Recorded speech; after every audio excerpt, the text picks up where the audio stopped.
প্রধান উপদেষ্টার প্রেস সচিব শফিকুল আলম বলেছেন, আওয়ামী লীগের শাসনামলে যারা উন্নয়নের নামে লুটপাট করে দেশকে লণ্ডভণ্ড করে গেছে তাদের বিচার করা হবে।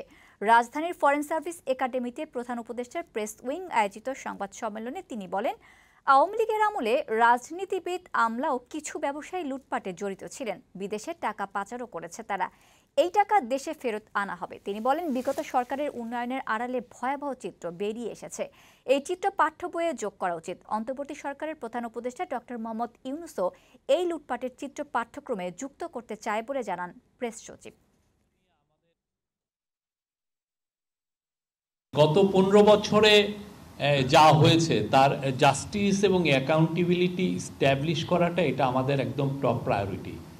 একে তো অনেকগুলো আপনি দেখেছেন, হাজার হাজার লোককে খুন করা হয়েছে, হাজার হাজার লোককে গুম করা হয়েছে, সেটার তো বিচার হবেই। কিন্তু যারা পুরো দেশকে আপনি এই একটা ভয়ানক রকমের একটা লণ্ডভণ্ড অবস্থায় রেখে গেছে, এই ধরনের একটা মহাচুরি, ইন্ডাস্ট্রিয়াল স্কেলের যে চুরি হয়েছে, তো সেই চুরির তো অবশ্যই বিচার হবে।